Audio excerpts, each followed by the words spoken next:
to Super Speedway.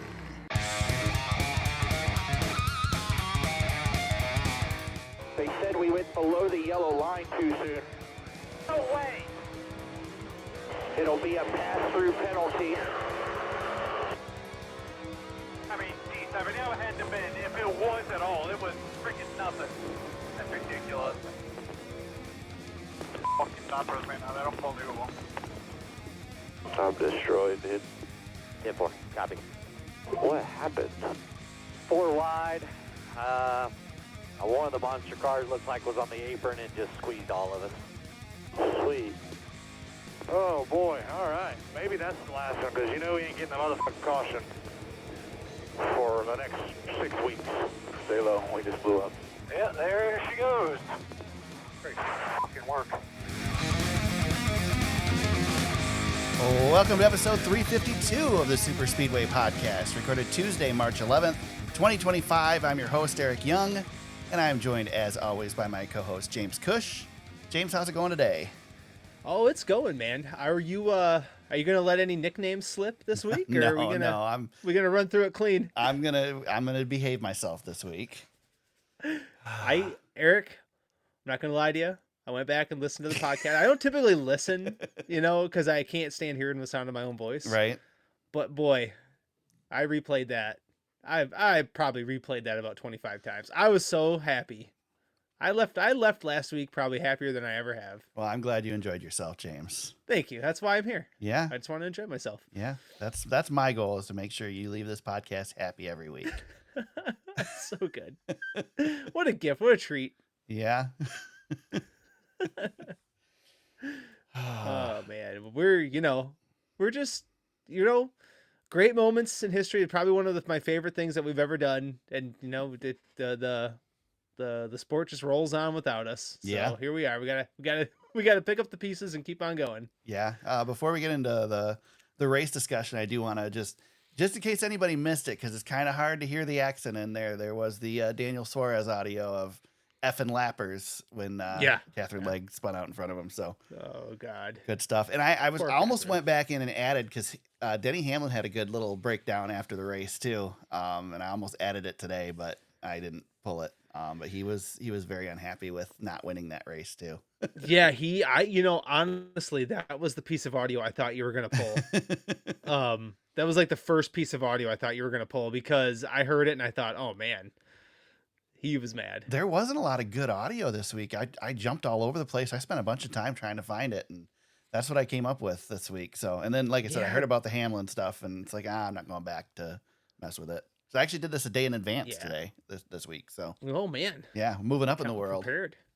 I know, prepared. I love it. Yeah, you love to see it. Prepared there. I mean, I hardly watched any of the race this weekend, and didn't watch the Xfinity race, but at least I did the audio. So. Well, I got you covered on the Cup race, because I watched the first 2 stages on the big TV, which is my TV, by the way. Okay. And then the kids decided, Dad, it's Sunday, it's our movie night, and it's time for us to watch our movie. And I'm like, but I only have a stage to go. Right. And do you think I won that battle? No.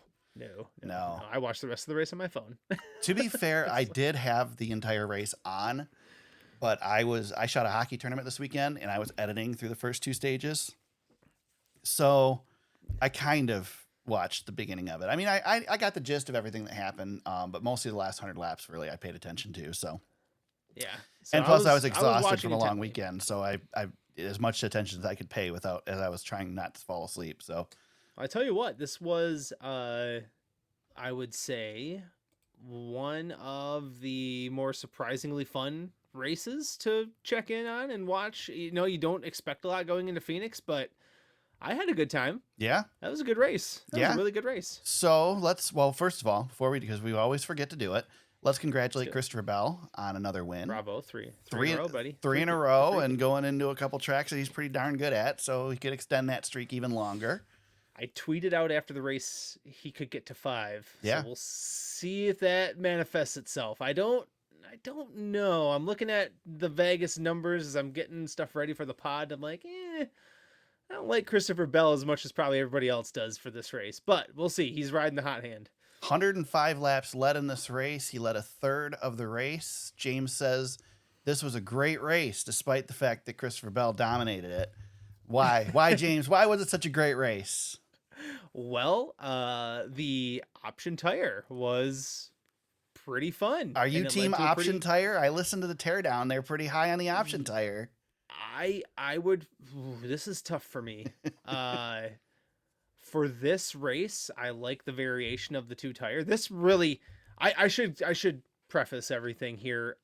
This was the first time we've seen the option tire really have a noticeable difference. Like Right. when we've done this before, it's not shown what it showed us on Sunday. I mean, it was when they did it at Richmond. There was a pretty decent difference. But it just was a glaring almost difference. everybody stayed on the same strategy at Richmond. There was a little bit more variation here, and I think if we did the option tire more, I think we'd see more of that variation in strategy too. Yeah, I still think I don't like using this word because it's gonna get thrown back in my face, but the purist in me says not to do it on the championship race because I feel like everybody should be on the same grounds all the time for the championship. But during the regular season, I don't know. Why should they be? It's just not something we do. Here's a question. Well, okay, yeah, it's not something we But, do. That's what I want to ask because Yeah. we sit here and people say NASCAR is not pure; it's all gimmick. But Yeah. IndyCar, they claim, is not a gimmick. IndyCar runs an option tire at times during the season. Yep. Formula One is supposedly the most pure form of motorsports. They run an option tire. They have 4 sets of tire, 5 sets of tires. yeah. So why is it not pure for us Well, to do it? Eric, again, deep down in my soul, I feel like we should just have one tire for the field to race on. And the tire should be good enough that you're going to have comers and goers regardless of mixing and matching tires. But the way that this car is and what we have seen it do, we've seen this car run with dirt tires. We've seen this car run on wet weather tires. And now we're seeing it run on option tires and primary tires.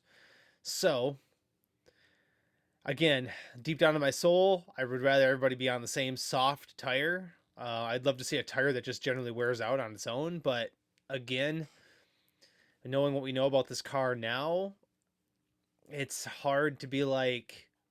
I'm not, like, chiseling it in stone, if you know what I mean. Like, Right. there's a part of me that I am open to NASCAR having this because, and here's the other reason why I say that. Strategy for these crew chiefs and setup of the race cars is so like out of their hands for the most part. Giving them something like an option tire really does give them a strategy play. Right. But the problem I think that will end up happening over time is these teams are going to figure out when to use the option tire.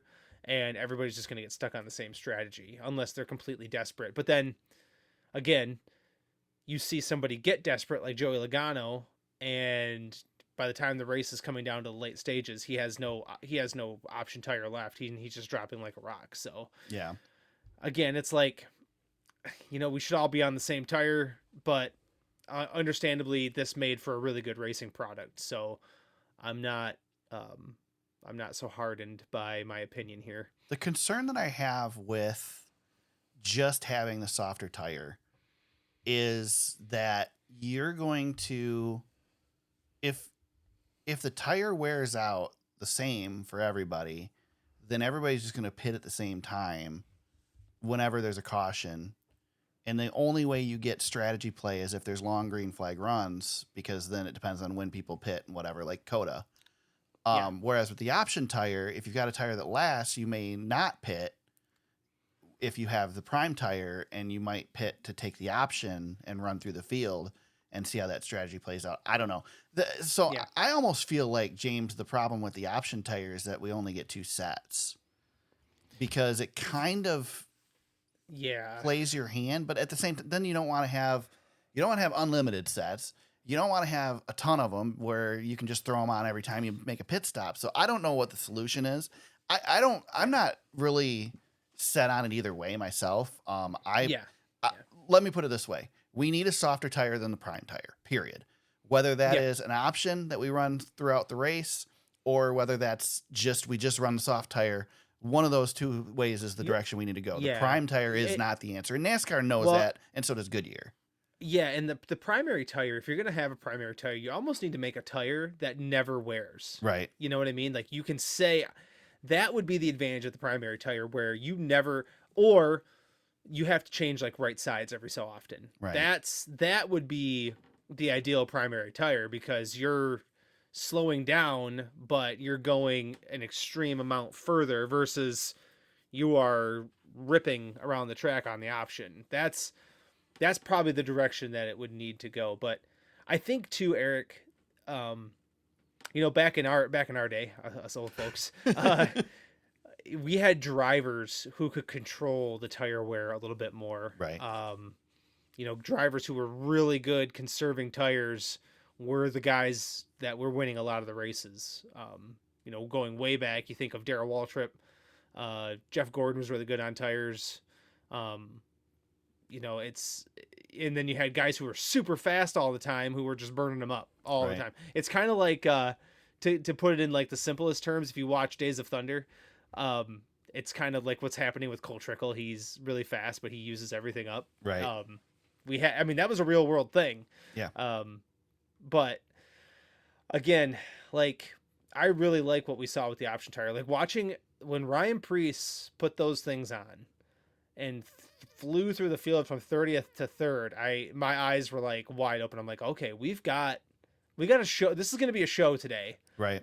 So again, you've got my attention here. I want to see what it can do. And it was pretty fun. And he must have felt like Superman driving through the field. That was so cool to see that option tire really kick in. The best thing about the option tire is it does give Goodyear the option to bring a really soft tire that might not hold up, but if it doesn't hold up, it doesn't ruin the weekend because that's all you have. You have the prime tire still.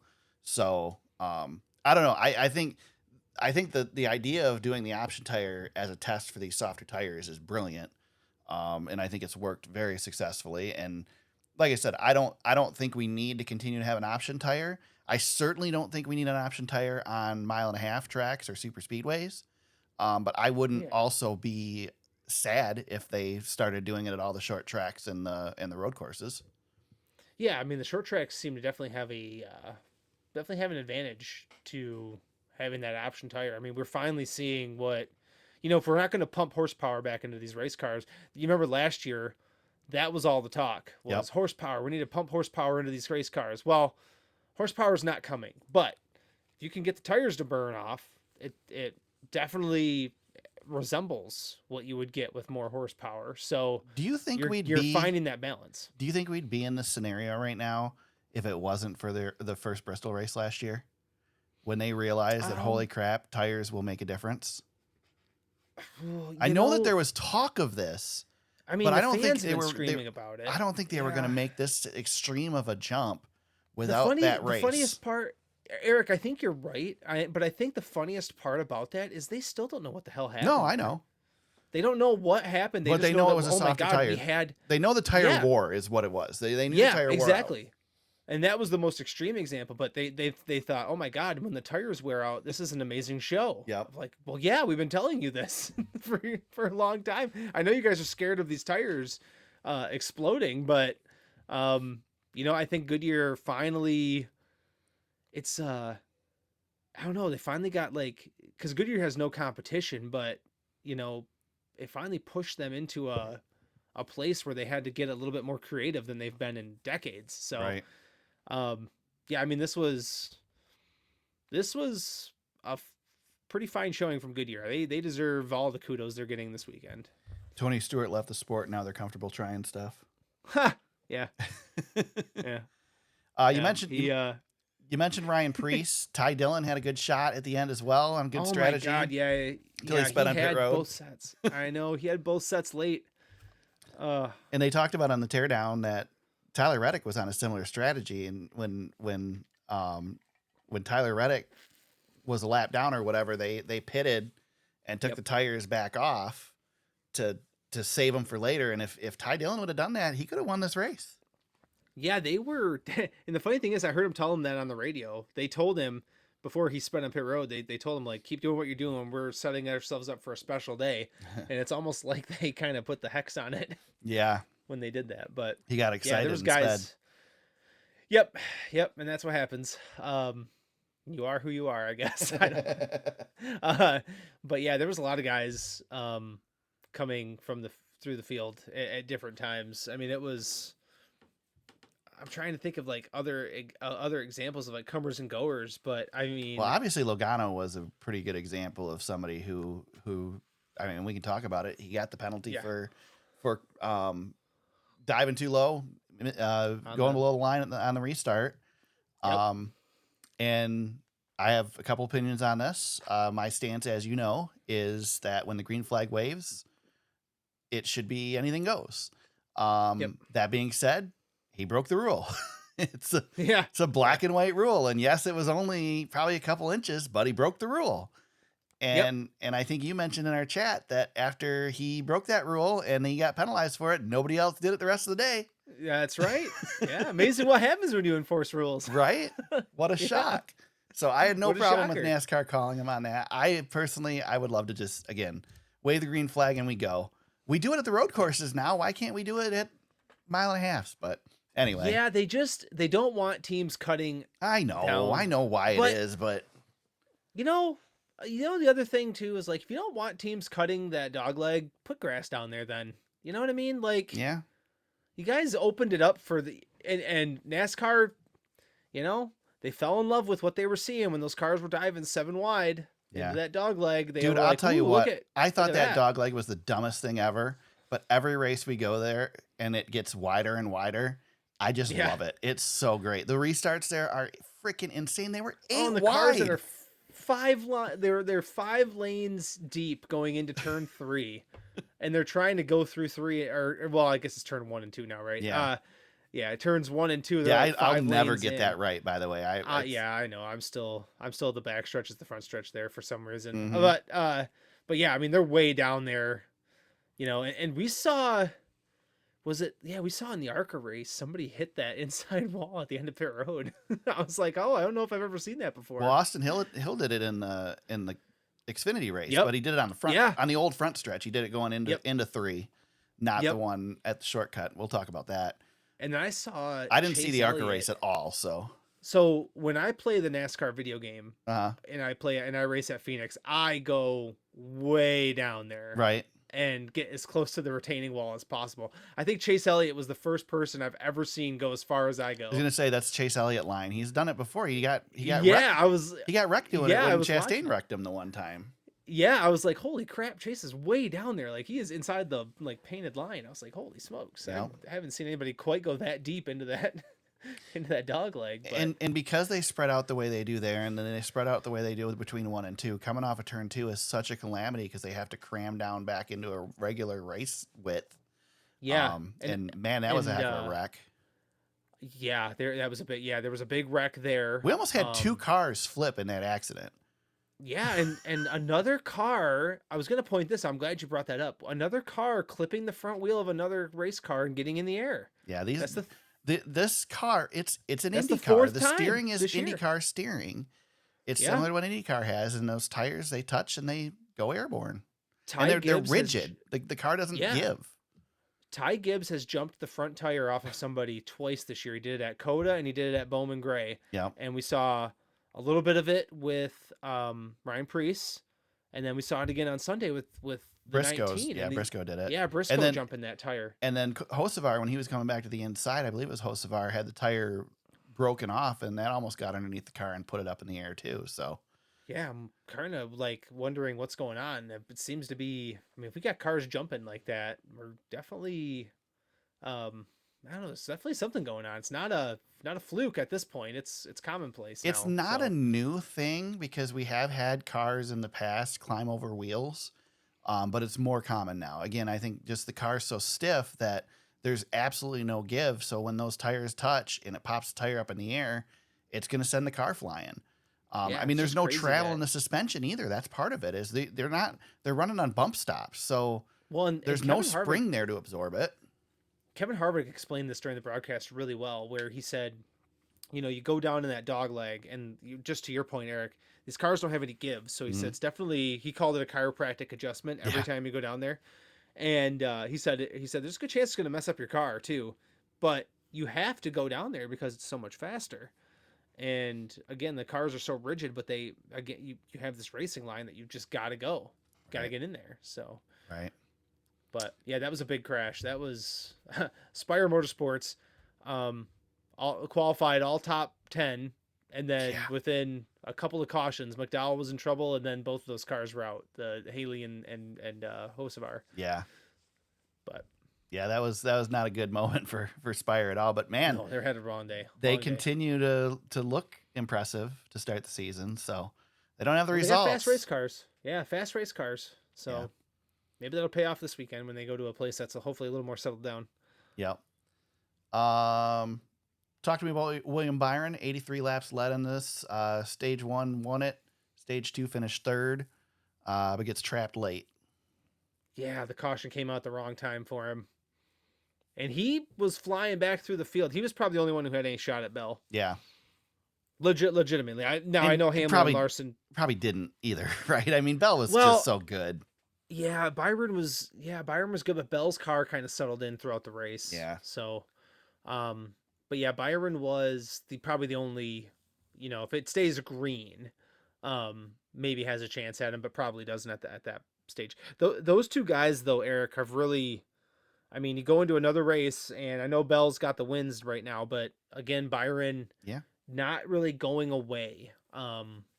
He's leading the points. That's another part of it, but they're the only two in the playoffs right now too. So yeah, it just seems like those two cars seem to have a little bit of separation on the field right now. Yeah. And we'll see. I think we'll see another look at it at Vegas too. But I think the caution kind of ruined Byron's day, but he was flying through the field again. So that was fun to watch because you knew that was a really good car, and if you could get a couple of breaks, he might have had a shot at it, but didn't get enough caution flags to get all the way back to the front. Yep. But Hendrick Motorsports, I think we should say too, though, Aric, Hendrick Motorsports, probably a day they were really wanting to see out of themselves at Phoenix. Yeah. For the championship. Yeah, for sure. On the other end of the spectrum, Katherine Legge had her first NASCAR Cup Series start. What do we want to say about Katherine Legge's performance in this one? It's not because she's a woman, people. It's not because she's a woman. She's a very talented woman. She's won a lot of races. She's impressive. She's competed at a high level. She's fast. Should there be more of a path to get to the Cup Series, James? I understand NASCAR has practice rules, and she showed up here at Phoenix with 25 minutes worth of practice time in a qualifying. That's not her fault. Can't we? I mean, we can't find any place in the schedule to let a first time or any rookie drivers get an extra 15 minutes or something on the racetrack, just to shake the car out a little bit more. It's not like she's not a threat to win the race, but she will affect the race. Yeah. And it's not because it's not because it's Katherine Legge. That's anybody in that situation. That's not a good situation to be in. These cars are hard to drive. And I don't remember who it was. I saw a YouTube video from somebody that suggested that NASCAR needs like a licensing system to compete in the Cup Series. But the problem is that you can't work your way up to the Cup Series through the trucks and Xfinity and have a handle on this car because the car's so different. So I don't know that helps really. It's not that Katherine Legge doesn't have racing experience. She does. She can go fast. Yeah, she can go fast. She's probably driven cars that are similar to this with her sports car background. But I did see a video of her trying to get through the gears, and I was like, oof, that doesn't look good. But again, she hasn't had any seat time in this race car. And honestly, I don't mind her being in the race because, I mean, the spot's available for anybody to race. I mean, you can pay BJ McLeod to race his race car. Right. You know what I mean? Yeah, I don't have any problem with it either. If I'm Daniel Suarez, I'm a little ticked off. Yeah. Again, I don't think any of this is Katherine Legge's fault. I think it's the system's fault. And like you said, maybe we need to have a couple tests a year that are for drivers that especially when we have this, provisional or whatever, the exceptional driver, whatever the hell thing's called. When we have that, why don't we have an opportunity for them to try this car or have a test session? It's only available for people who don't have any starts or whatever, to get it under their feet and it's like not make a fool out of themselves. Well, and it's like we have all the resources right there in North Carolina. You can test at Charlotte. That's what I was going to say. Like, you don't have to go anywhere. Just do it at Charlotte. I didn't know North Wilkesboro was so busy all the time. Like, right. You can't get out there and get a couple hours on the racetrack. These guys and gals, they should be able to race these race cars. Yeah. So, I do have more on this topic, but it ties into my black flag. Okay. We can hold off. It's up to you. I will revisit it because I have a little bit of a not a rant. It's not a rant. I don't want to set myself up for people getting excited about me yelling. Okay. I'm always excited about you yelling. There was some online discourse about Katherine Legge that I didn't like. So I'm gonna save that part of it for my black flag. All right. Yeah, go ahead. I was gonna say, should we talk about the finish at all? That last restart.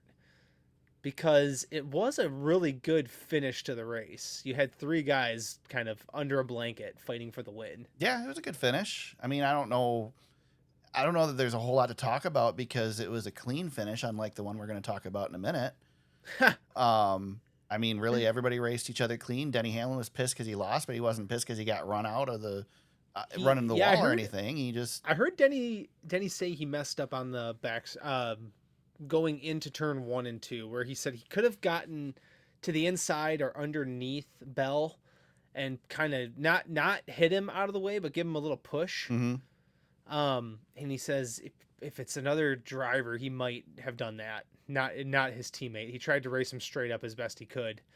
And then of course Larson bearing down on you. Yeah. Making I mean, making that restart really hard. You basically had the 2 best drivers in the sport and an old washed up guy battling it out for the win. No, I'll give Denny his due. He's one of the best in the sport as well. I mean, you had 3 top-notch drivers battling it out, and they raced it clean when you didn't have to.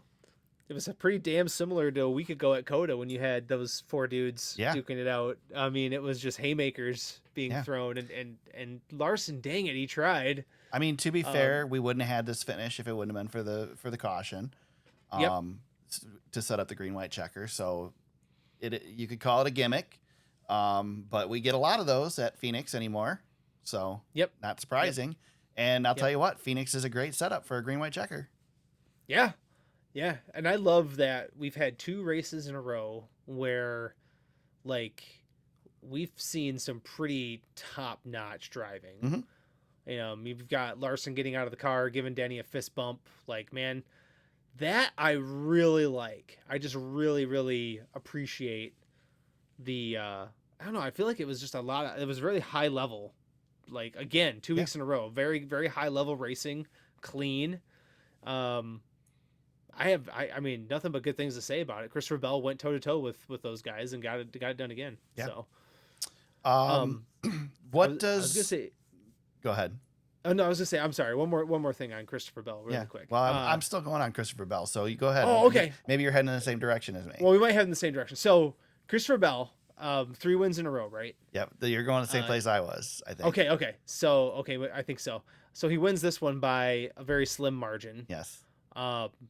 He wins COTA, basically Byron choosing not to dump him. Okay.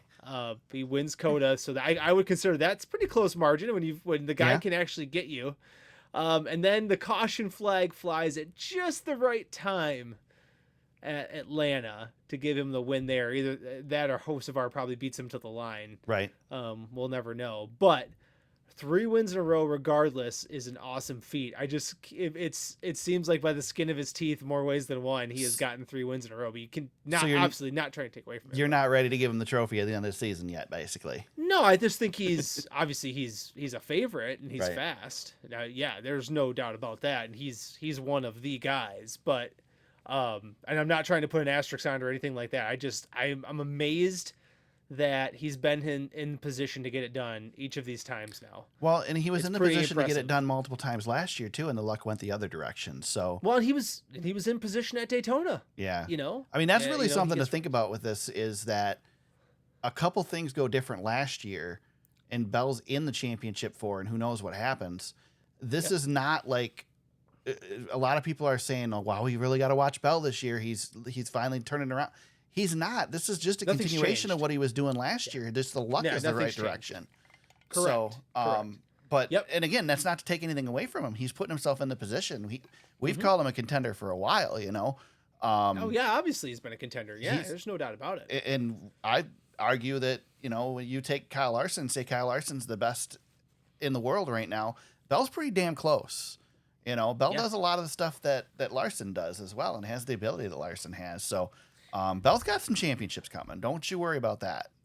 He's gonna have opportunities for him. Absolutely. Yeah. I mean, Absolutely. obviously the system might beat him, but he's It's certainly, already beaten him a couple of times. I Right, feel like, unfortunately. yeah. last year, Just the like year Denny before. Hamlin, man. That poor Denny Hamlin. If it wasn't for the system, man, he'd have multiple championships. Yeah, I know. Yeah, this was just I don't know. I'm impressed that he's been in position every week to get a win, and by God, he's pulling them off. Yeah. So I mean, 3 wins in a row. expect Nobody's done it in the next gen car. So It's been since 2021. Larson did it, and yeah, I don't know. I said possibly 5. We'll see. Yeah. I don't know. I do want to, before we move out of the Cup Series, I want to touch on Tyler Reddick really quick. Anytime you're muscling a car around with no power steering or power steering issues, Oh yeah. I mean, and they had the right strategy at the end with the option tires and just couldn't go anywhere. But yeah, rough day, man, when you got power steering issues. It's in this car especially. It's even worse than the old car, but Yeah. I can't even imagine. You want to know what that's like, guys? Just take your passenger car, turn it off. Don't do it while you're driving. Make sure you're stopped, but turn it off and try to steer. It is Put it in neutral and hard. let it roll down your driveway. Yeah. Try that. Yeah. I did it once. I had my old truck back in the day. I decided, I'm gonna shut it off and coast in like they do in NASCAR, and I about went in the ditch because it was freaking hard to steer that sucker. Yeah, it's hard to drive those things, man. I don't know how they get them. I don't know how they get them to turn. To be honest with you, it's and pretty it's crazy. you know you can say, well, back in the day they didn't have power steering, but the cars were designed differently back then. Yeah. They're not designed to turn without power steering anymore. Yeah, yeah. Oh man, yeah, I know. That's and I think they said they had a leak. There was fluid leaking. So Yeah. um, I don't know what's worse, if it goes out all the way or you don't know when it's gonna work and when it's not. So yeah, I know. Yeah. Can you imagine like going into the corner thinking it's going to be there and it's not there? yeah. Oh my God. No, I'd be in the. Yeah. That's where you go. That's where I have those moments. Like you know, we all think, they're just driving a car. We could do that with some practice. right. We could do that. It's those instances when I'm like, there's no way. Yeah. Those ones, right. and then those replays where you see them just wide open into wrecks. Like Yep. there's no way. Yep. So, Yep. but Yep. anything else with the Cup race before we move on, James? Before we leave the Cup race, I want to do this just because if anybody's listening, I again, Aric, when this stuff comes up, I like to bring it up on the pod. Historical stuff. Where's Christopher Bell all time on the NASCAR wins list? Well, it's his 12th victory in 184 Cup Series races, James. Correct. Where does that put him? It puts him 63rd all time, but let me put it in context for you. Going into the start of the season, he was at 9 wins. That was one more than Alex Bowman, Tyler Reddick, Kyle Petty. And then he was one behind Sterling Marlin, Clint Boyer, and Donnie Allison. So now 3 wins in a row puts him at 12. He has 1 win. He's in pretty good company. I like this. He's 1 win behind Cup champion Ryan Blaney. He has 1 win behind Tim Richmond. He's 2 wins behind William Byron.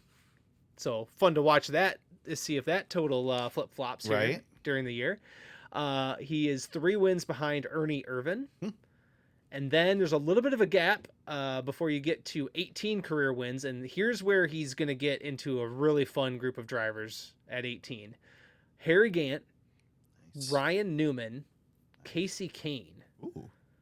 That's the next group. Interesting. That Christopher Bell is starting to chase down. So if you think of Byron, Blaney, and Bell all those guys kind of lumped in between 12 and 14 wins.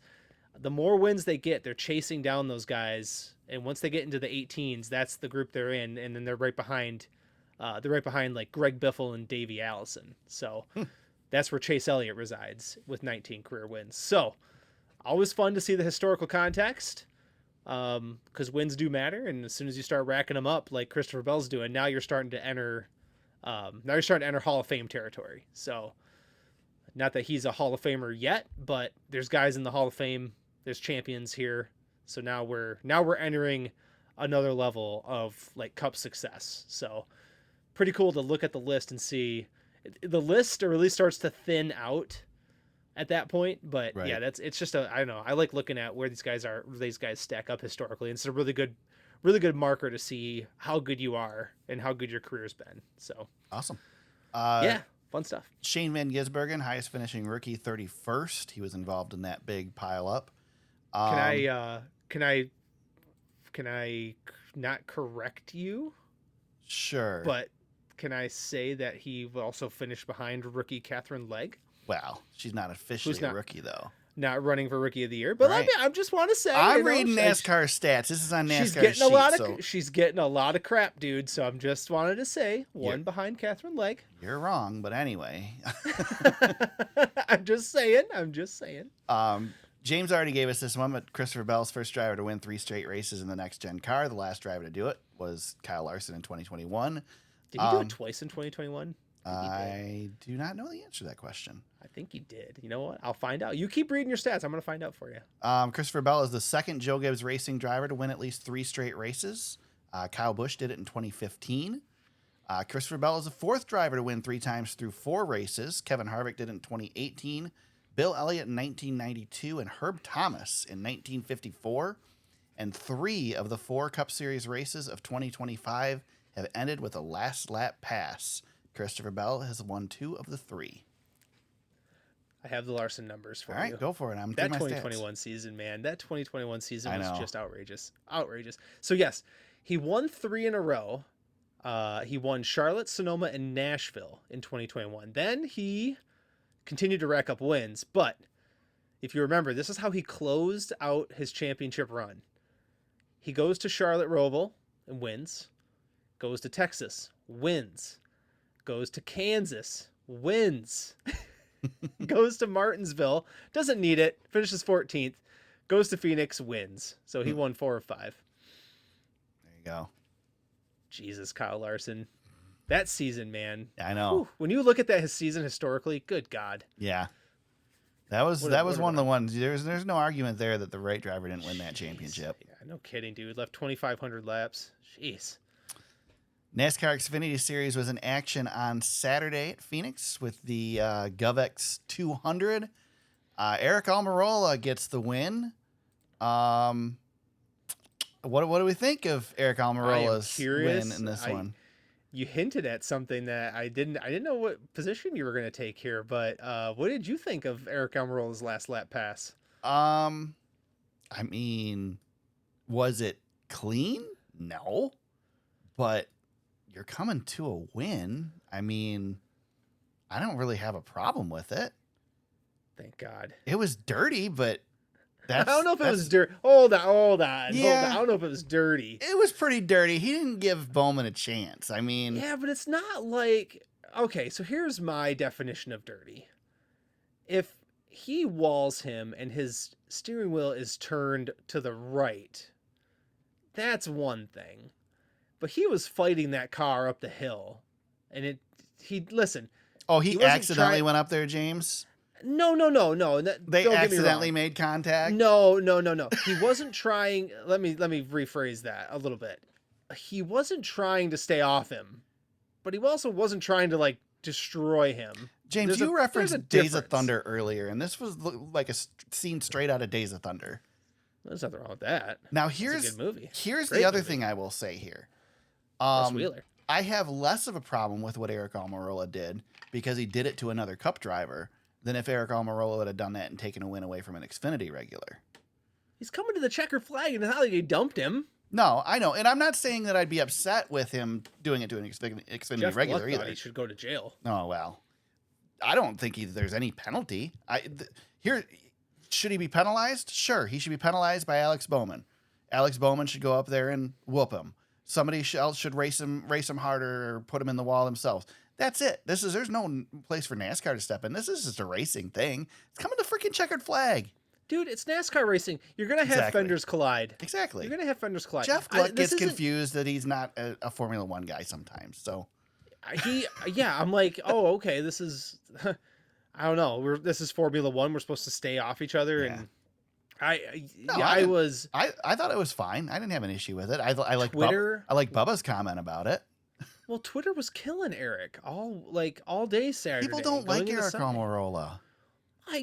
That I understand, but you don't like him is one thing, but to call him a dirty driver and all this other stuff, I'm like, man, he was coming to the checkered flag. Who, like, listen, this is a guy in a Joe Gibbs racing car taking out a Hendrick car. Him. I mean, for God's sakes, they yeah.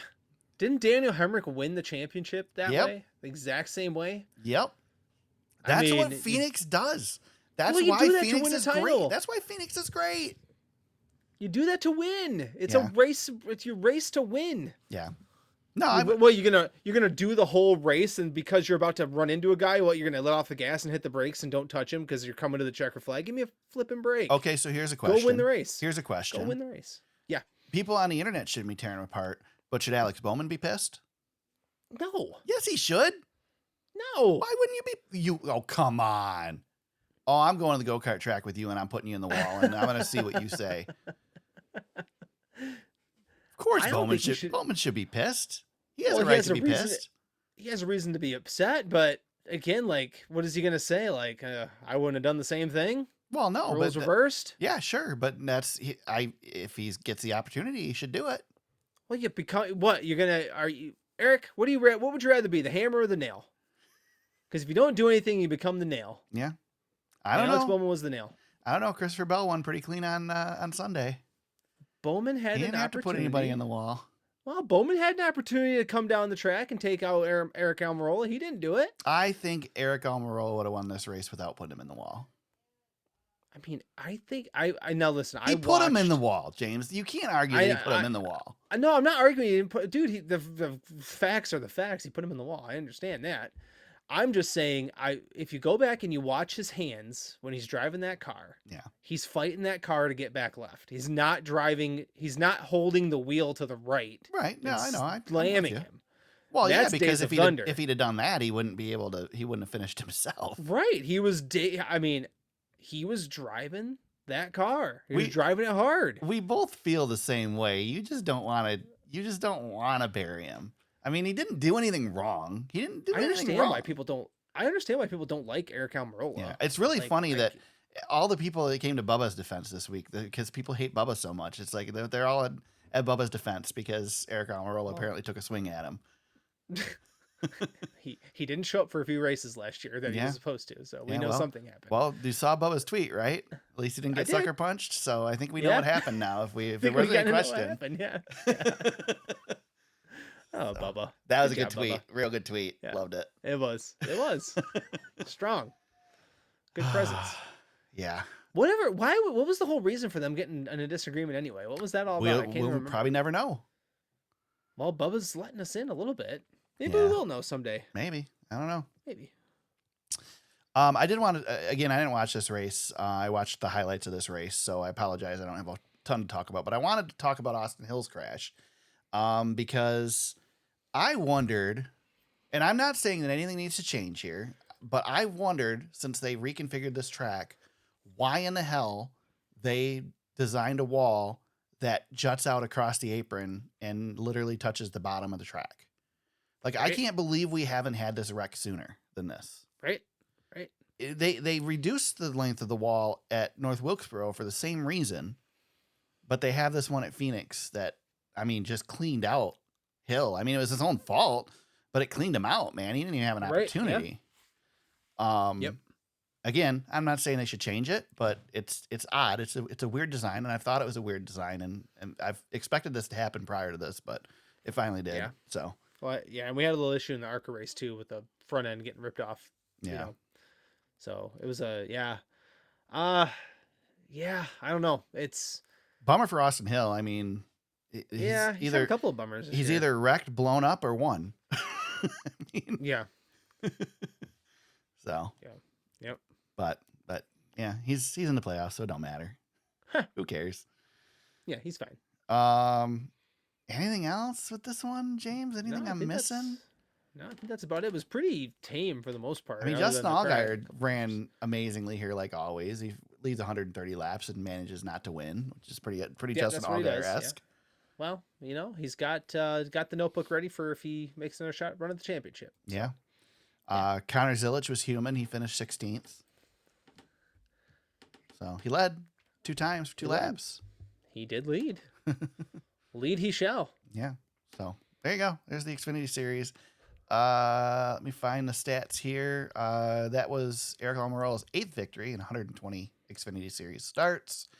His first victory of the year. First victory and 4th top 10 finish in 10 races at Phoenix Raceway. Highest finishing rookie was Taylor Gray in 6th. Jesse Love is your points leader, 2 points over Justin Allgaier. And this was Joe Gibbs Racing's 216th NASCAR Xfinity Series victory. The margin of victory, 0.045 seconds, is the second closest finish in NASCAR Xfinity Series history at Phoenix. The record is 0.030 in 2011. Are you not entertained? Yeah. There you go. I mean, this race didn't have an option tire. Just saying. Yeah. Good enough. There you go. We got some news to talk about this week, James. There's a few things in the news. Yeah, well, as soon as we got off the air last week, news started breaking. So yeah, well, heck. Cousin Carl's coming back. Not racing. Got that news today. Not racing. He'll be in the booth. Well, he won't be in the booth. He'll be a trackside analyst, right?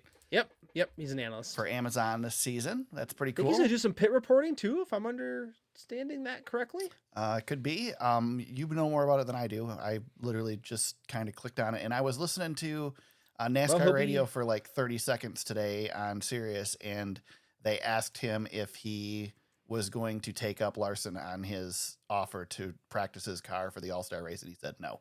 So, come on, Carl. I know. Yeah. I think he just wants to be what it is with him. I don't know. But the word is apparently that is why Larson. One of the reasons Larson offered that is that this was known that Carl was going to be doing this, so Larson wanted to give him the opportunity to get behind the wheel. Yeah. So, well, Dale Jr.'s building this Amazon team. This is a Dale Jr. This is a Dale Jr. presentation. So yeah, pretty excited to see what Dale Jr. can come up with. I know somebody who's not coming back to do any analytics with NASCAR for a while. I'll talk about that maybe a little bit later too. Oh, okay. Not Carl Edwards. Tied him for a championship once though. Yeah, there you go. Yeah. Carl, good on the microphone. You think he's gonna be good? Yeah, I think he's got a good voice. I mean, I think he'll do all right. He's done the Xfinity Series or the Cup Series broadcast before, I believe. He did didn't he last year get up in the booth? Remember when Fox was it Harvick? Well, it wasn't last year. It was Harvick's last year. Remember Fox was cycling in third parties. Didn't Carl do Darlington or something? Yeah, and I know he's done Xfinity Series races as a Cup driver too. So he's been in the booth. I've never had. I mean, he's a good speaker. He's a good analyst. I think he'll be fine.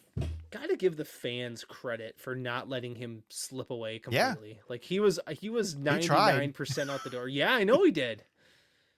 Yeah. A lot of these guys who leave the Cup Series don't come back very quickly. But yeah, Carl's back in the fold here a little bit. So yeah, I'm excited about good. That. We're better off with Carl around. So one of the races that is a prime race this year. Michigan. Yes, I do. Michigan, man. Yes, it is. I get to go hang out with Carl. The Cuz. Yeah. Dale Jr. Yeah. Isn't Mexico City a prime race too? Mexico City is a prime race, yes. If it happens? I mean, that's ridiculous. Rumors flying around that the Mexico City race is being replaced with the Daytona Road Course. NASCAR says sent all their drivers down there. NASCAR says BS, which I think where the confusion comes in is that NASCAR has a contingency plan, which they frequently do, and we got to see displayed during COVID that if you can't race somewhere, if something happens, then you have a backup plan, so you can still run a race that weekend. So it looks like Daytona Road Course is the backup, which is not a surprise. I mean, unless we go to war with Mexico between now and then, which I mean, we're going. You never know. But yeah, NASCAR is going to race. They're not putting all this money into promotion for this race to not go there, guys. Come on. Yeah, with the current political situation that we're in, or climate, maybe climate's the better word. Yeah. Yeah, you should, if you're going to be going over the border, you probably should have something in place. Yeah. That's all I'll say. Have a backup plan. But we're going to Mexico City, for God's sakes. Yeah, give it up, people. What are we worried about? F1 coming in and out of the country and all these other places? All the sports have been coming and going from Mexico. Right. The NBA's been down there. The NFL's been down there. Soccer's going back and forth. NASCAR can't. Okay. Yeah. These people on Twitter, man, I tell you. Yeah. I think somebody saw the iRacing schedule or something. Or probably. There you go. James, guess what? I think I know where you're going, but what? We may have finally a brand new manufacturer coming to NASCAR. Brand new with an asterisk? Well, yeah. I mean, they've maybe been here before a couple times, lots of times. Won a championship recently? Yeah, maybe not recently? that long ago. Yeah. So yeah, there's it's looking more and more like Dodge is going to be coming back to the Truck Series potentially next year, with eyes to come back to the Cup Series as well down the road. So, I mean, cool. Any more manufacturers is a good thing. Not exactly the manufacturers that we're trying to court that we were expecting to get, but any new manufacturer is good. We need a fourth OEM. So we definitely do. Yeah, somebody needs to carry the flag for Dodge. So yes, yeah, great. So yeah, good thing. I still would like to see some of those other manufacturers we've been promised. But Dodge coming back will be a good thing. Can't complain about that. So obviously nothing official yet, but there's marketing material regarding the Truck Series that is floating around. So, and credit Matt Weaver for reporting on this, by the way. Yeah, he did. He did some good reporting. He got in touch with a car dealership, I think, or a guy who runs a car dealership. Aric,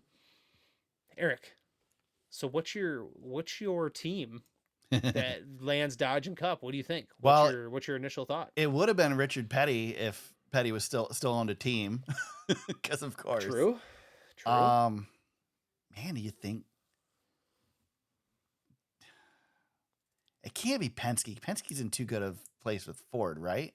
They're the top Ford program now. Do you think someone like Spire? I thought Trackhouse. Yeah, Trackhouse to be the big dog for a manufacturer. I thought that would be, because they're going to have, Trackhouse will have the roster and the funding to do this. I mean, that's really what you got to look at. You got to look at who wants to be at the top but isn't. So Trackhouse is probably a good one. Spire is probably a decent one. I even got one that's kind of sneaky, but not so sneaky. Jack Roush has been with Ford for a very, very long time. Yeah, that'd be a tough sell. However, Jack's not really running everything anymore, so could Dodge with his name's still on the front of the building, though. I understand, but but Brad has history with Dodge, and it goes a long way back before his championship. So I'd be pretty surprised at that. I would be almost as surprised as another one that you could see switching manufacturers because they're not high enough on the totem pole, but you also would never expect to change manufacturers with Richard Childress Racing. They're staying with Chevy. They're never going anywhere else, but I'm sure they're probably lower than they want to be on that totem pole. I would wonder if Haas Factory with their one car because remember last year, this was a hot thing that SHR was trying to swoon Dodge. Yeah, that's true. That could very well be. Yeah, but now that Haas Factory has one race car, it doesn't move the needle. But does Dodge want that even in that way? I don't. Well, know. Does Dodge help them get a charter and? Well, also that's an entry into the Xfinity series for Dodge. That's true. They have a good Xfinity series program. I mean, you've got probably 3 years. 3-4 years before you see it in Cup Series, so there's time to maneuver all that stuff yet. Yeah. There's time to buy charters. Change, man. Yep. I mean, shoot, if NASCAR loses this lawsuit, charters are gone anyway, so it don't matter. Yeah. Yeah, and NASCAR, well, and we didn't put this in the notes, but NASCAR is suing. Yeah. 2311. They have their own lawsuit going on, and keep throwing around that we don't need the charter system. We'll take it away regardless. So who knows what we're going to be having in 4 years. Yeah, definitely. Any issue with NASCAR suing 2311 in front row? I think it's expected. It's going to get ugly. Yeah, it will. It's been ugly. It's just going to get more ugly, unfortunately. Yep. Hope they get it resolved other than... I mean, I do like that NASCAR's like on their heels a little bit, and they're kind of getting punched around a little bit, which is kind of fun. Because usually they don't lose these types of things. So to see them kind of scramble, I guess, has been pretty entertaining. Right.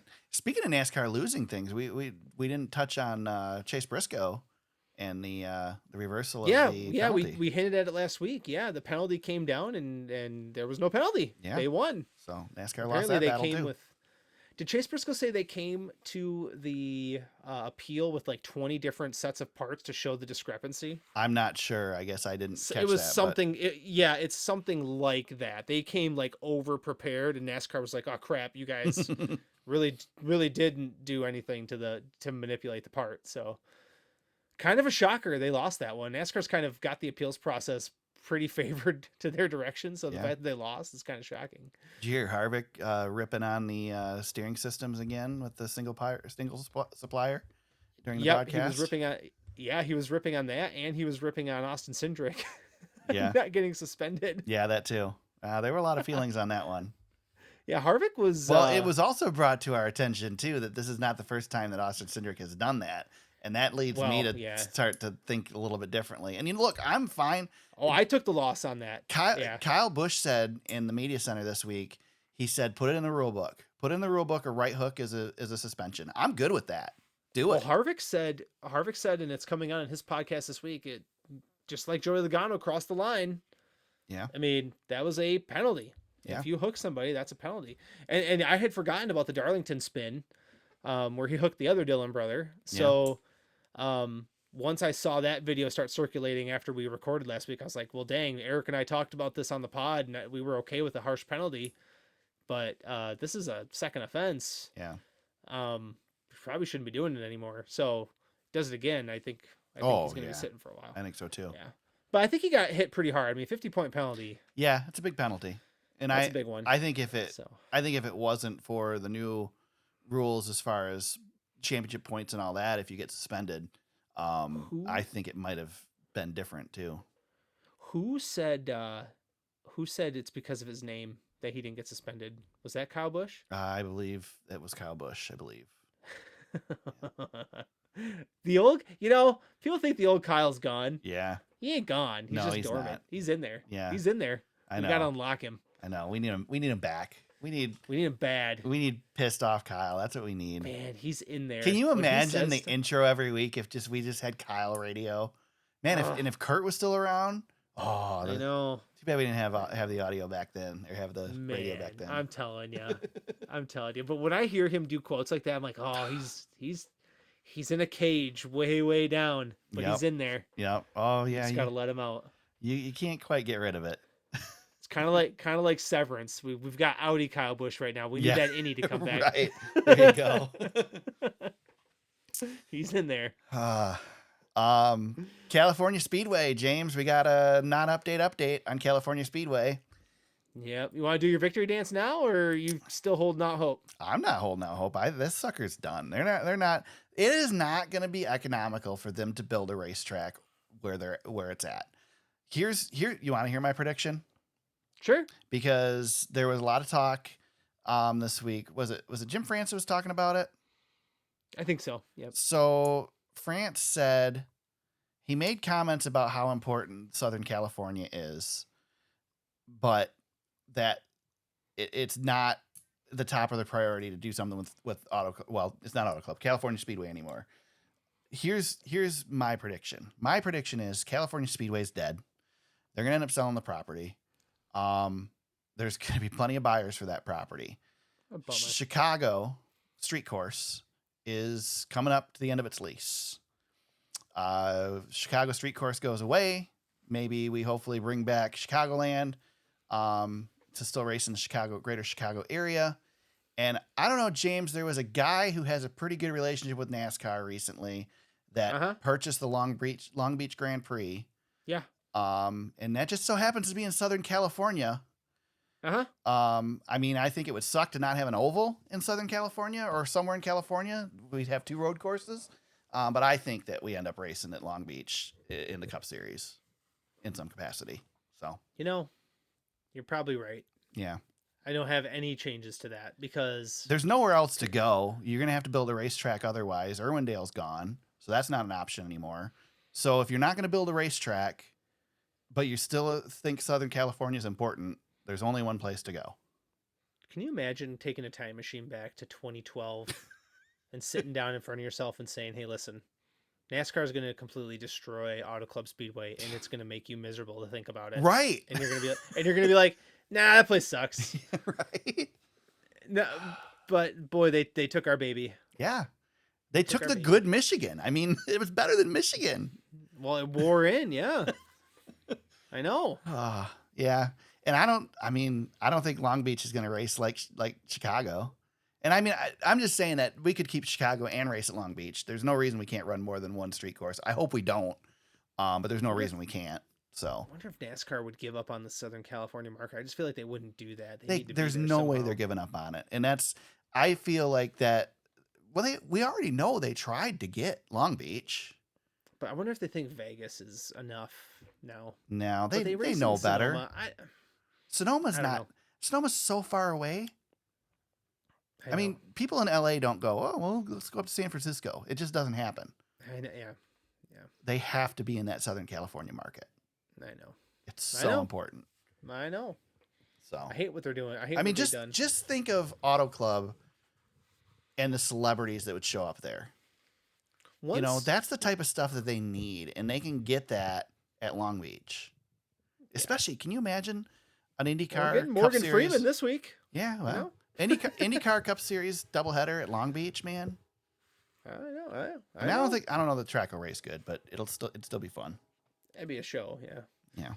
Crash. Can you imagine crashing a Cup car into the fountain? Oh, that'd be so sweet. They put an IndyCar in there a couple years ago, not in the fountain, but in the flower beds there. I'd never seen that before, but they finally got one in there. It reminded me of when my wife's uncle was at Greek Fest in Detroit and decided to ride his bike home and crash into a giant flower bed, and for reasons that you understand why he had a hard time riding his bike, but it looked like a car crashed in there, and that's exactly what I thought of when I saw the picture. That's funny. Good stuff. Aric, I think we knew when we saw that giant warehouse. Oh yeah, that was in turn 1, and everybody said it. We're like, damn, that's awful close. Better than that, James. There. When we saw the amount that the property went for that they sold, I mean, when you see that, like, they can't not sell it. How much money do you flipping need? Yeah. You know what I mean? Like, how much money is not enough? Like, NASCAR has money. And can you imagine, you've seen the video of it, the logistics of getting a NASCAR crowd in there on a weekend, now that there's all these factories right there that aren't going to shut down. It's just sad. Yeah, it is. But it doesn't matter at this point. Whatever they do with it, it's going to suck because it's not California. Short track would be awesome. And I don't know that the one that they dreamed up is the solution. And I think they've kind of moved away from that plan anyway. But I mean, a new racetrack is cool, but it's still not going to be California Speedway. I mean, right. So we lost what was great out there. They took our baby. It's just too bad. That freaking area, NASCAR has tried so many times. We've lost 3 racetracks in that area now. Yep. 3 times in history we've lost tracks in that area. It's just, it bums me out. Yeah. Bums me out because that was that place really found itself. Yeah, it did. It did. It was gone. Yep. It found itself and then it was gone, just like that. You want good video? Go watch a video of one of the cars on the shakedown rig doing California Speedway. Yeah. I mean, that thing looks like it's gonna fly off the rig. Yeah. That's so bumpy. Yeah. Yeah. It's good stuff. It's too bad. James, any checkered flags this week? Yes, I do. I thought, well, I don't know. I text or I messaged you about this, but or not messaged you. I talked to you about this before the episode. It's just part of what NASCAR's social media has been doing this year. Mm-hmm. So NASCAR hired some people from SHR, and their social media has been so strong to come out this year. Like the videos that they're putting out, the content that they're putting out, they're not perfect, but man, have they done a great job. Yeah. And they do things with like drones, different camera angle shots, and different transitions that are just, I think they're doing just top notch work. And then they're doing like comedy bits, like the drivers meeting with Joey Logano and Ryan Blaney and Bubba Wallace laughing and just yakking it up. Mm-hmm. But boy, I tell you what, I've gotten to the point now where I used to kind of breeze by the NASCAR social channels. They've gotten me to stop more this year than I have in quite a while. So I wanted to shout out and give a checkered flag to the NASCAR social team. I think they're doing a really good job. Nice. I don't really have one, so I'm just going to throw another checkered flag at the onboard cameras on Max. It's so freaking awesome, man. It's fun. Yeah. I don't generally watch it during the race, but I'll sometimes just pop it on during the week and just watch these guys run through the field. And I know we've had onboard cameras available to us, but not in the HD, like high quality, easy to navigate system that we have. I mean, the system is so easy to navigate. It's so easy to go in and just click around and find the lap you want or the battle you want or whatever. It's so cool. Good job with that. And man, I'd love to see it extend to the Xfinity series. Yeah. People were really complaining about it being not on the NASCAR app anymore, but I tell you what, Max doing great. Yeah. I mean, it sucks you have to pay extra for it, but I mean, yeah, but if you want it, you'll just, and there's a lot of good stuff on Max. I mean, if you're not watching the pit right now, you're missing out. Good. The Pit is one of the best shows on TV right now. I tell you what, Severance is the best show going right now. White Lotus is a close second, which is on Max. And then Righteous Gemstones just came back, and that's my favorite comedy of the last, I don't know, probably decade. Yeah. And that just came back and shocked me with their first episode. That actually wasn't funny. It's still really good. Max has a lot of good stuff. There's a really good like Dream Team documentary that just came out on there. There's a ton of great stuff on Max. So it's worth it just for the Pit. I'm telling you. I know the Pit's good. No, the Pit's good. Great show. How about Black Flags, James? What do you got for Black Flags? I got two. You teased me. I know you got one. I know. I got two. All right. I got two. You familiar with Moonhead? I don't. From the Moonhead iRacing deal. You familiar with that guy? A little bit. The guy who screams a lot during iRacing and there's lots of crashes. Okay. How's that? Okay. Does that sound familiar? Yeah. Yeah, he went on a tirade about Katherine Legge and was doing a whole bunch of I told you so's after she crashed. And I just found it to be like super distasteful of like the way he was going at people for how dare she show up and be part of this. Yeah. And like you and I talked about, she had every right to be there just as anybody else who wanted to get in BJ McLeod's car based on the rules, man. I don't have any problem with it. Yep. But it was pretty inappropriate. So, and this guy's gotten like kudos from like Dale Jr. for like some of his content online. And I was just like, man, this is pretty, I don't know. I just didn't like it. It was a little bit too out there for me. So are we as a fan base ever going to welcome a woman into the sport? I mean, it's not, I'll say this. My wife gets agitated because she's like, every time a girl, like she did this on Sunday. She goes, can't there just be one really good woman driver out there like can really do this? Like she said, that would be so awesome. The problem is when they're I know when they're any good, they get hyped so much that then they don't live up to expectations. Danica Patrick was probably as good as it's ever going to get. Like she was in top-notch equipment and just wasn't the right driver for what they were doing there. I still stand by that Danica went too fast. I think She did. if Danica She could have rushed it. stayed in the Xfinity Series for a few years, One- shoot, she almost won an Xfinity Series race. If But she here's had the done that, Well, here's the problem, Aric.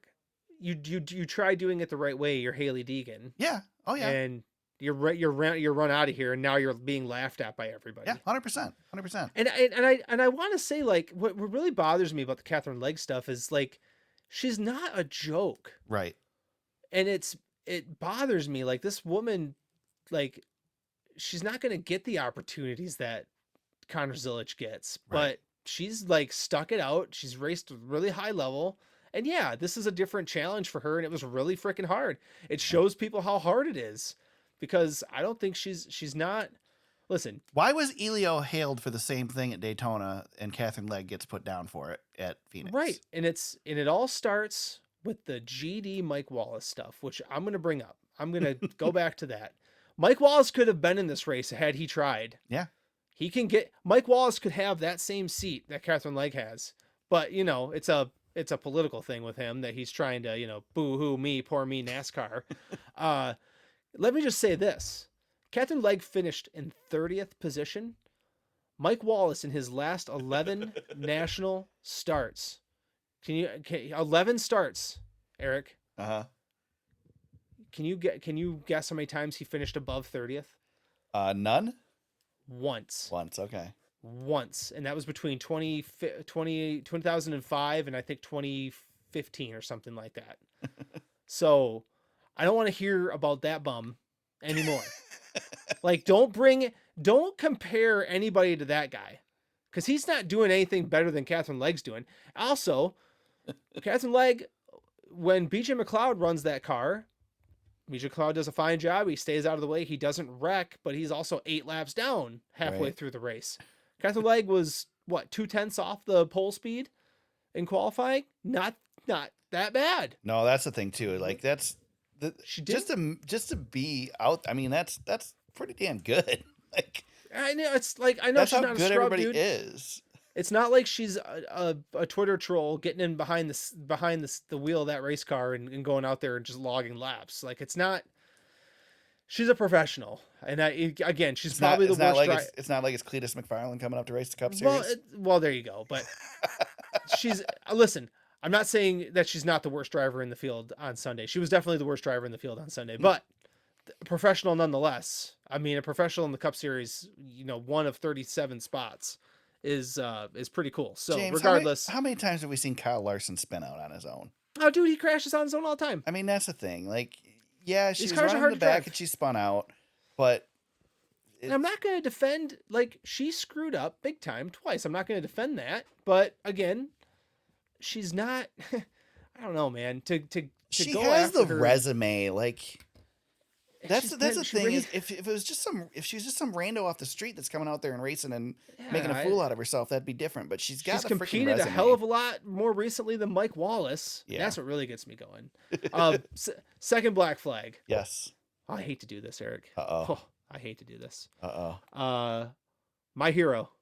Oh, Tony Stewart. yes. Yeah, he went on Bubba the Love Sponge, Ah, which Bubba the Love Sponge has got. Yeah, he's a character all his own. yeah. Tony, can we just chill out on bashing NASCAR just a little bit? Just a little bit. And I understand why he's upset. There's a lot of reasons for it. Kind of got pushed out and was he was doing other things and wasn't paying attention to what he was doing with his own team. So Mhm. to continually bash NASCAR bothers me because he made his whole everything he has, everything that he's become, Yeah. is because of what he did in the Cup Series. That's And he true. built his legacy on the Cup Series. So I understand being angry and being upset with the current regime. There's a lot of reasons why. I get it, but can we just tone it down a little bit? And maybe can we not go on Bubba the Love Sponge and do it? Can we find a better outlet for How you? about you just end it? Can we not go on Bubble the Love Sponge? Let's just leave it at that. Bubba the Love Sponge. I honestly got Aric. This is gonna sound terrible, and feel free. You may have to edit this part. Okay. I thought Bubba the Love Sponge died a long time ago, and when I saw that Tony was on his show, and I first I thought, oh cool, there's Tony.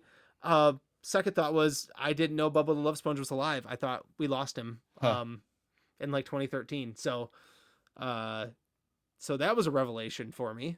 Yeah. I went through it being disappointed with Tony. with Tony. So feel free to edit that out if you think that was too far. Sounds good. I don't know if it was too far or not. But... I don't think so. I think you're good. Okay, that's fine. I don't think we're going to offend any Bubba the Love Sponge fans on our podcast. Are there any? Right. Do we know? Are we familiar with any? Well, Tony might be the one. That might be it. Yeah, no, I'm with you. It's kind of like the guy that has a bad breakup and just won't let it go. Just keeps dogging on the girl for years to come. Like what I'm doing with Ben Johnson right now. Yeah. Yeah, there you go. A bad breakup with him. Yeah. He's really hurt me. But yeah, you know my feelings on Tony. Like, I'm fine with him getting out, but just quit bitching about it. Just move on. You got good stuff going on. Like, why are you continuing to go after it? And you know it's because he actually loves it. But I think he's hurt. I think he's hurt. I think he is too. But I don't think he's hurt by how it ended. I don't know that NASCAR owed him anything either. NASCAR doesn't owe him anything. He got what he got everything out of NASCAR that he needed to get. I mean, well, he said what Brian France told him, and he said I don't like Brian France, but he said a really smart thing once, and like, well, the sport's going to continue with you or without you. It's going to continue going, and it sure has. Yeah. I just hate it. I wish he had a better relationship with my favorite sport. That's all. Yeah, I'm with you. I don't like that. And again, I know like a lot of our heroes, they leave and they don't come back, or they don't come around for a long time. Right. It's happened very frequently, and they slowly do make their way back. Like Matt Kenseth came back, Carl Edwards is coming back, Jimmy Johnson is coming back. All these guys disappear for a long period of time, and then they eventually make their way back. I think he's in his transition period right now. Hopefully he comes back. Hopefully, you know the worst thing. His son's going to be the next great Hall of Famer. So yeah, we need to get him in a cup. Don't waste your talent in a dragster. Come over here. Come on. The worst thing about the sour relationship is the fact that just means NASCAR isn't going back to Eldora anytime soon. So that's the other thing. They were such a good relationship at that point. Yeah, I know. Oh man, we had everything. I tweeted this today, Aric. It was a picture of Tony winning at Las Vegas from 2012, and I retweeted it and said, I wish I knew I was in the good old days before I was not in the good old days anymore. Yeah. I mean, that was the good old days. I think the same thing when I think of the last time I went to Chicagoland Speedway and was in the pits for a race there and sitting in the tower going, man, this is one of the greatest tracks on the circuit. And then COVID happens. It's gone. Then you killed it. Yeah, I guess so. You did that. Well, you had 2 black flags, so you took mine because I don't have one. So. Oh, okay. Well, good enough. I took up too much time. Las Vegas Speedway this weekend, James. All 3 series are back in action this weekend, so we can. We certainly will have plenty to bitch about with the Truck Series broadcast, I'm sure, come next weekend. NASCAR Cup Series in action on Sunday, 3:30 p.m. Eastern. It is the Pennzoil 400 presented by Jiffy Lube on Fox Sports 1. NASCAR Xfinity Series on Saturday, 4:30 p.m. Eastern on the CW. It's the LIUNA. That's it, just the LIUNA. The NASCAR Craftsman Truck Series Ecosave 200 is Friday, 9 p.m. Eastern on Fox Sports 1. And as I say, every time the Truck Series is on Friday night, that is the perfect time for the Truck Series to be on. James, you get first pick for the Cup Series this weekend at Las Vegas. Who are you going with? Well, it was between 2 drivers. Okay. And there's one who's won here twice, and there's one who's won here once recently. I'm going to go with the hot hand, though. Okay. Christopher Bell's taking all these wins. William Byron's got something to say about it. Okay. So William Byron's going to be really, really good here. I think he's going to come out strong, and he'll get the win. All right. That being said, Christopher Bell's really, really good here. Yeah. Well, so, I'm taking Christopher Bell because it'd be stupid not to, right? Very good. Yeah. You leave him for me, I'm taking him. Boy, we both went out on a limb picking the top 2 drivers in the series right now. Right. Right. Yeah. Larson was my alternate pick. Yeah. Larson average finish over the last 4 races, 3.8 with 2 wins. Other drivers who are really good here, just to shout them out. Ross Chastain, 7.0 for average finish here over the last 4. Denny Hamlin, Daniel Suarez is on the list.